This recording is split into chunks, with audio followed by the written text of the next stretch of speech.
I'm not allowed to comment on the new GDP numbers until about 10 or 15 minutes from now, so I will not comment on them.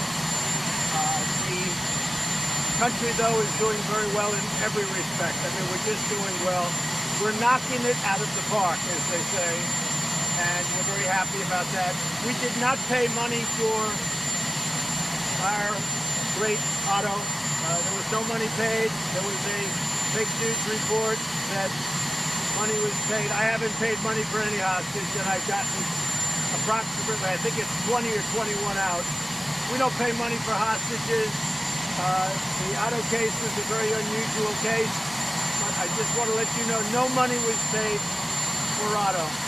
Mr. President,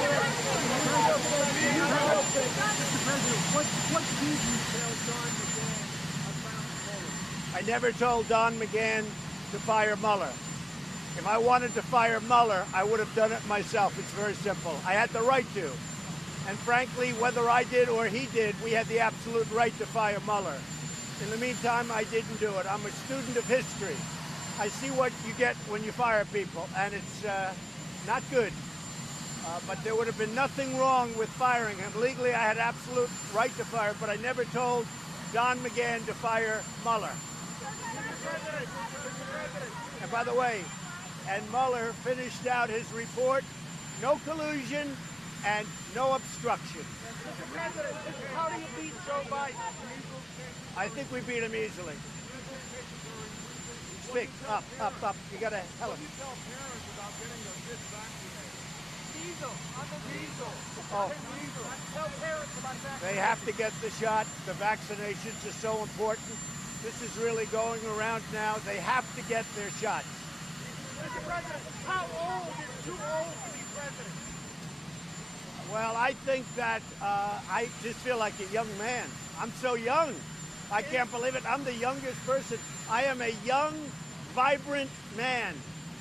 I look at Joe. I don't know about him. I don't know. Too old.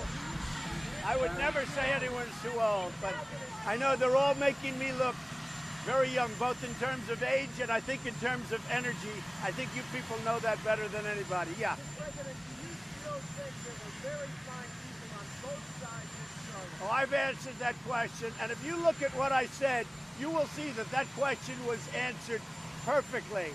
And I was talking about people that went because they felt very strongly about the monument to Robert E. Lee, a great general. Whether you like it or not, he was one of the great generals. I've spoken to many generals here, right at the White House, and many people thought of the generals. They think that he was maybe their favorite general.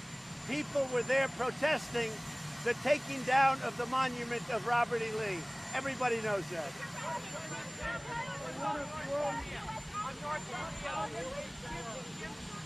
Jong-un has said that he wants Pompeo to not be part of negotiations and that it still depends on the U.S. attitude.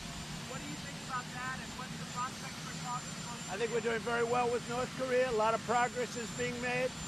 I appreciated President Putin's statement yesterday. He wants to see it done also.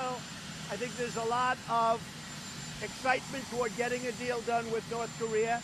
In the meantime, when I came here, there were nuclear tests, missile tests, rocket tests. We got our hostages back. We got remains back and continue to come back from the war. Our great heroes, the remains. There's been no tests. There's been no nothing.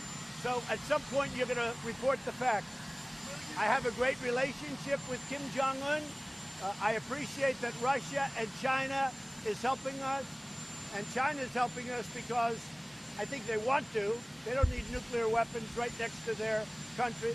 But I also think they're helping us because of the fact that we're in a trade deal, which, by the way, is going very well. Will you let Don McGahn testify? What we're doing is executive. So what we're doing, in the history of our country, there has never been a president that's been more transparent than me or the Trump administration. I let White House counsel McGahn testify. I let everybody testify. I think McGahn was in there for 30 hours. Who ever heard of such a thing? But I said I want everybody to testify. Obviously, McGahn thought he testified fine because he was with the administration for a long time after that. And I think he said he was just joining up with respect to the appointment of judges by the administration. But I let everybody testify. There's never, ever been transparency like this. So just so you understand. So we got a great, we get the ruling, which I knew we were going to get because I have nothing to do with Russia and the campaign. So we get a ruling, no collusion. We essentially get a ruling, no obstruction. Based on the facts, our great Attorney General made an immediate decision. There was no obstruction. So we have no collusion, no obstruction. We had total transparency. We gave 1.4 million documents, if you can believe such a ridiculous thing. 500 people testified. We had 18 people that were Trump haters. That includes Mr. Mueller. He was a Trump hater.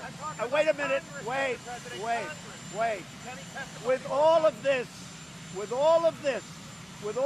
transparency, we finish no collusion, no obstruction, right?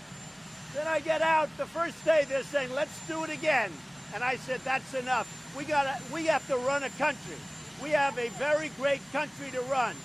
And frankly, when I go through it with the House and the Senate, and we have no collusion, no obstruction, then we have to go through it.